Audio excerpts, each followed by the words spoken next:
Gloria a Dios. Seguimos. Vamos con el mensaje ahí en el Evangelio de Marcos, en su capítulo 4, versículo 35. Jesús calma la tempestad. Vamos a leer ese fragmento del capítulo 4 que falta, que resta. Leemos la palabra en nombre del Padre, del Hijo y del Espíritu Santo. Amén. Amén. Aquel mismo día, al atardecer, les dijo: pasemos al otro lado. Y despidiendo la multitud, se lo llevaron consigo en la barca, tal como estaba. Y habían otras barcas con él. En esto se levantó una violenta tempestad de viento, y las olas irrumpían en la barca de tal manera que ya se estaba llenando. Y él estaba en la popa, durmiendo sobre un cabezal. Entonces le despiertan y le dicen: maestro, ¿no te importa que estemos pereciendo? Él se levantó, increspó al viento y dijo al mar: calla, enmudece. Entonces amainó el viento y sobrevino una gran calma. Y les dijo: ¿por qué son tan miedosos? ¿Cómo es que no tienen fe? Ellos se aterraron mucho y se decían unos a otros: pues, ¿quién es este que hasta el viento y el mar le obedecen? Amén. Señor mi Dios, Padre, te bendecimos, te exaltamos, mi Dios, te damos toda la gloria, la honra, la alabanza. Ve, mi Señor amado, cuando va a ser expuesta tu palabra, Señor, seas tú dándome la sabiduría, mis hermanos y a mis hermanas, entendimiento para lo que se va a estar llevando, Señor, en esta noche. Quita el hombre, Señor, y ponte tú solamente, mi Dios, te pido, ser ese instrumento de tu honra, mi Dios amado. En el nombre poderoso de Jesús, amén y amén. Gloria a Dios. Pueden sentarse. Dios es maravilloso, amén. Jesús calma la tempestad. Pero hoy vamos a titular el mensaje: preparémonos para nuestro siguiente nivel.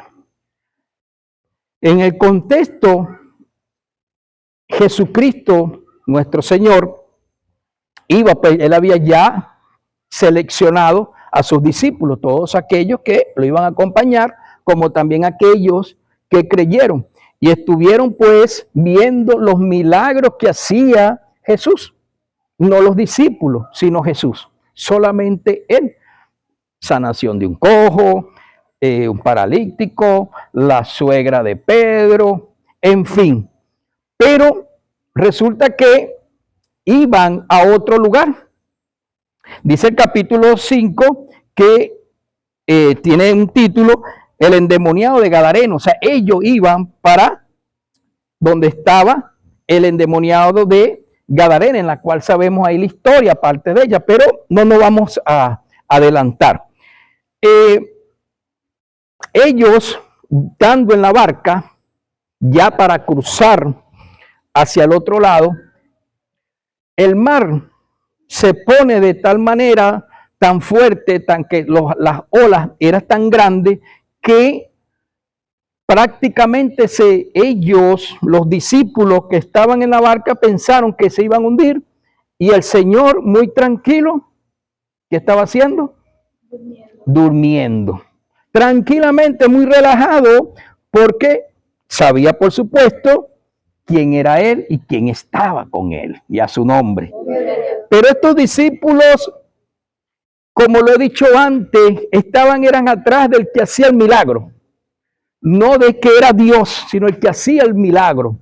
Y entonces para ellos, aquí el contexto es tremendo, porque para ellos en aquel entonces, no nada más para los discípulos, sino para el mundo en general en aquel tiempo, el mar representaba un caos.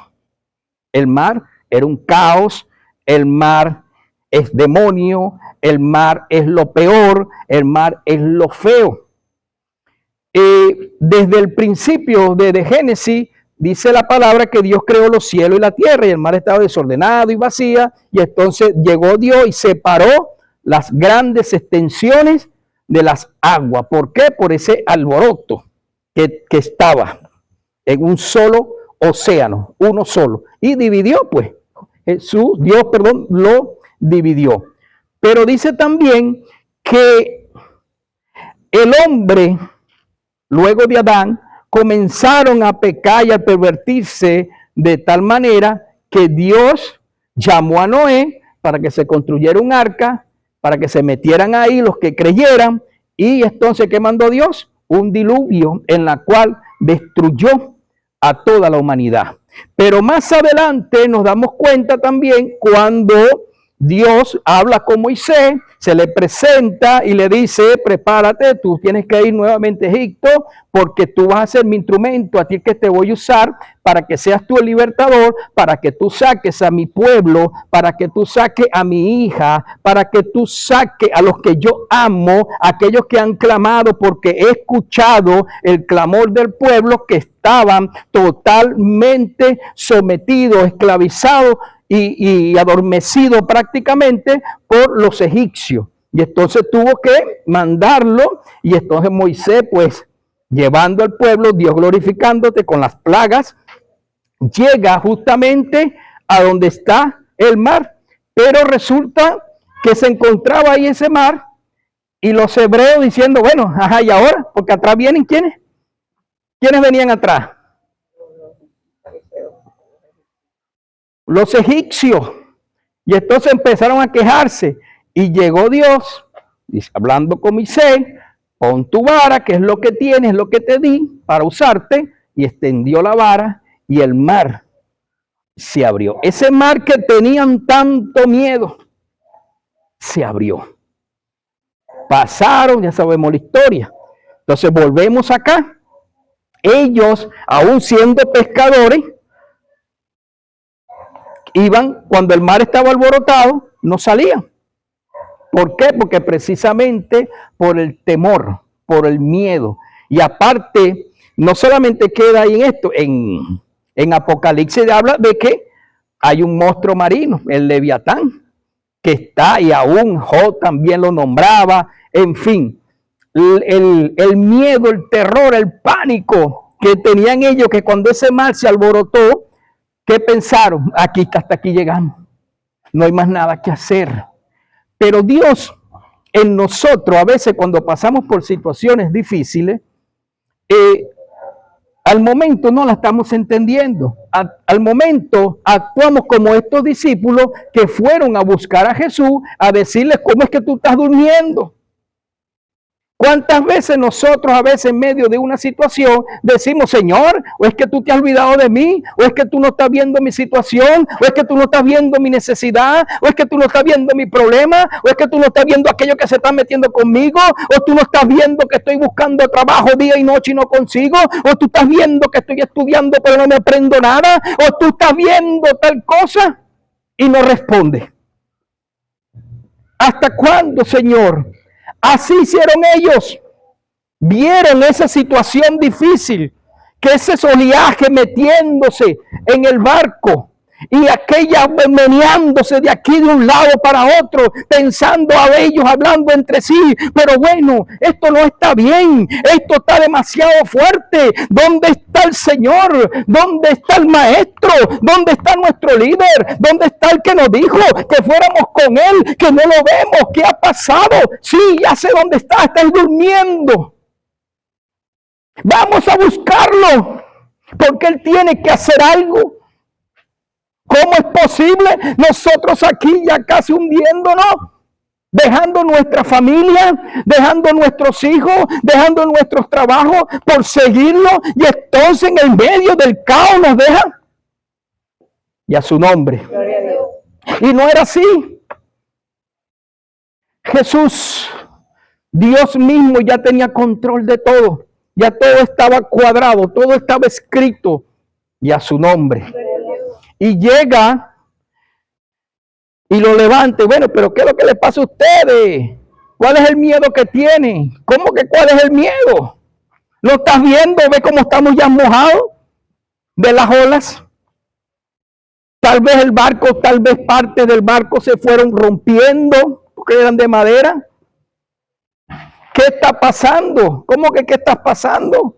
¿Pero por qué ustedes son tan miedosos?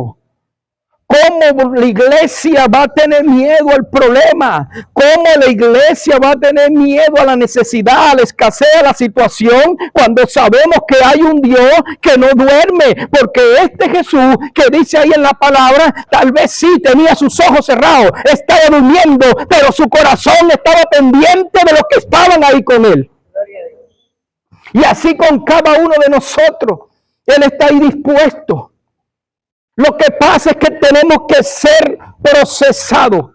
¿Para qué? Para llevarnos al otro nivel. Porque el otro nivel que venía, o el otro nivel que vino a estos discípulos, fue poderoso. Dice su palabra que cuando él llegó al otro lado en su capítulo 5, apenas se bajaron, salió ese endemoniado de Gadareno que no tenía un demonio, y no tenía 2 demonios, no tenía 5 demonios, ni tenía 10 demonios, sino que tenía legiones, más de 1000 montados ahí sobre él, cargándolo, y aquel hombre insultando y haciendo todas las cosas donde nadie podía detener a ese hombre, porque se la paseaba ahí en las tumbas, en el cementerio, dando vueltos, desnudo, encadenado. Nadie le podía detener, nadie le podía agarrar, porque sencillamente estaba muy agresivo, estaba endemoniado, y tal vez también estaba rechazado, porque tenía familia también. Pero en su condición de endemoniado estaba apartado ahí en ese lugar. Y a su nombre. Donde estaban, ¿quiénes? Un cementerio. ¿Quiénes están en el cementerio? Los muertos. Así es la condición del ser humano cuando no tiene a Cristo. Muerto en delitos y en pecado. Esa es la condición del ser humano. Eso es lo que a veces la gente no quiere entender. Cuando Jesús se acerca allá donde Marta y a María, porque su hermano, ¿cómo se llamaba su hermano el que había muerto? Lázaro, había muerto. Y entonces dice la palabra que Jesús lloró. Jesús lloró, no va a llorar. Dios, nuestro Señor Jesucristo, no estaba viendo ahí lo físico de Lázaro, porque él ya sabía que lo iba a resucitar, sino era la condición del hombre podrido y hedía, 4 días de muerto. Y por lo tanto estaba totalmente separado de lo que es nada más y nada menos que la santidad, la presencia de Dios. Totalmente separado. Era necesario, bendito sea el Señor, de que pasara eso. ¿Para qué? Para que resucitase. Y así también acá, en este versículo que acabamos de leer, ellos tenían que ser preparados para ser llevados a otro nivel. Porque imagínense si no hubiese sucedido aquello, que donde el Señor controló nada más y nada menos la naturaleza, porque pudiéramos decir, bueno, sí, hizo un milagro a la naturaleza. O sea, algo sobre el mismo mar, sobre las brisas, sobre la lluvia, sobre las olas. Dios tuvo ese control ahí a través de Jesucristo, pero ellos, estos discípulos que estaban ahí en esa barca, no estaban pensando ni se imaginaban que ese Jesucristo iba a hacer eso.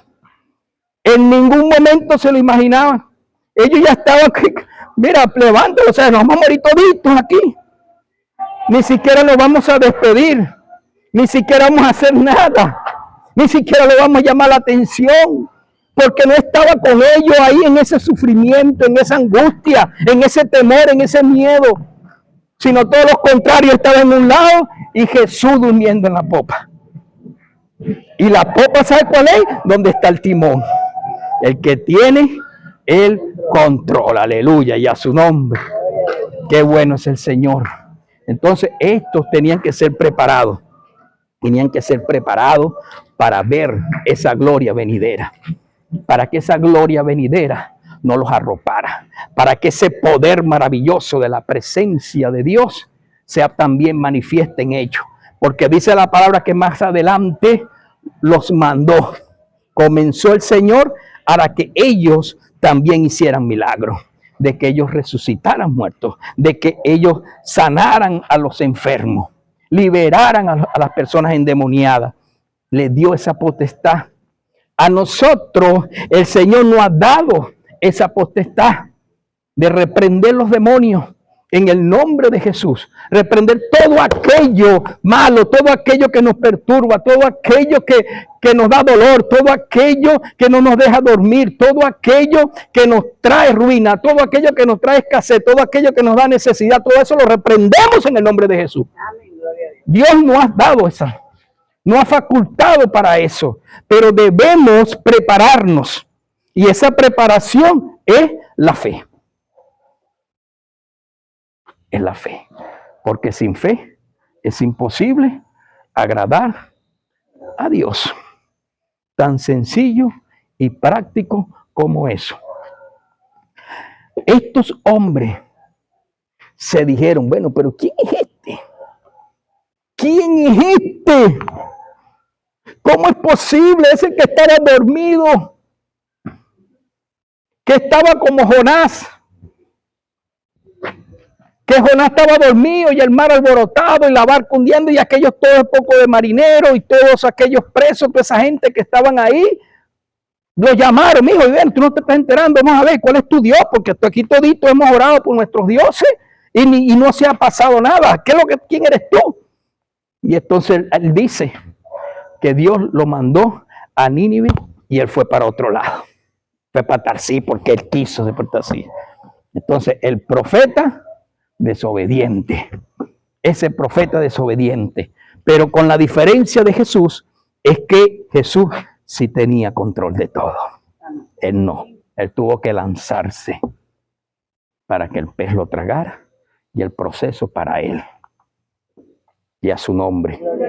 Pero Jesús no, Jesús ya tenía control de todo. Entonces como que estaba anotadito, vamos a ver, Pedrito, Juan, ¿qué es lo que está pasando con ustedes? Anotadito, Santiago, ¿cómo es posible? Mismo Judas, que lo traicionó, toditos ellos ahí, toditos. ¿Y es que acaso el Señor no sabía lo que iba a hacer Judas? ¿No sabía lo que le iba a hacer Pedro? Y así todos los demás, lo sabía todo. El Señor sabe quiénes somos nosotros. ¿Qué es lo que pensamos ahorita? ¿Qué es lo que vamos a hacer mañana que a nosotros no se nos ha ocurrido? Y ya Él lo sabe. Pero nos ha permitido estar aquí. ¿Por qué? Por amor. Jesús en los evangelios habla de unas parábolas, de tantas parábolas, pero una tiene que ver con la otra. Habla de las 99 ovejas y la otra apartada. Habla de las monedas y la que no consigue. Habla del bendito sea el Señor. Dos hermanos, aleluya. Dos hermanos, el hijo pródigo. Sobre el hijo pródigo también. Ponemos a ese hijo pródigo como el que sufrió y todo aquello, pero sobre las 99 ovejas, voy a hablarle aquí, todas se relacionan, las 99 ovejas. Él está hablando, Jesús le estaba hablando ¿a quién? A los fariseos, ¿verdad? Le está diciendo que quien que tiene, pastor que tiene las 100 ovejas, y van a 99 y le falta una y se devuelve a buscar la perdida. ¿Quién es la perdida? ¿Quiénes son las 99? La iglesia, sí, pero las 99 somos aquí los que estamos nosotros. Y la perdida, el que no vino hoy. El que ha dejado de venir. ¿Cómo no me voy a gozar verlo aquí? No es que no me goce porque ustedes estén aquí. Me gozo, claro que sí. Pero aquella morrocollita que no consigue, mi hermana, no sé, se busca y después se goza. Y teniendo las otras ahí también. Pero es así. Entonces, pero resulta que Jesús ahí, cuando dice eso, los fariseos se comienzan a morder la oreja. pedrearlo, de hablar mal. ¿Por qué? Porque se estaba refiriendo a ellos, que eran los salariados, que agarraban las ovejas, les quitaban la lana, les quitaban la leche, la vendían, pero la dejaban desnutrida, no la alimentaban. Y hace referencia a Ezequiel, la profecía de Ezequiel. ¡Ay de los pastores! De aquellos pastores asalariados, aquellos pastores que viven del sueldo, que cuando viene el lobo, marcan la milla y deja que el lobo se coma las ovejas. A eso que le hace referencia. Por eso que esta gente quería liquidarlo, porque se estaba refiriendo a ellos. Esta cuerda de hipócritas, esta cuerda de fariseos y saduceos, que vivían de los diezmos, de las ofrendas, de todo que daba el pueblo. Y ese pueblo, Israel, representaban esas ovejas. Y esa descarriada, ¿quién sabe quién es? Nosotros los gentiles, y a su nombre. ¿Ve? Esa es la situación, por eso es que le tenían tanta rabia. Bueno, tanto que lo liquidaron, lo lincharon. Pero para sorpresa, es que está vivo. Aleluya. Dios es bueno, hermano. Dios es maravilloso. Vamos a dejarlo hasta acá. Que Dios nos siga ayudando. Y bueno, vamos a darle gracias al Señor. Vamos a darle gracias al Señor por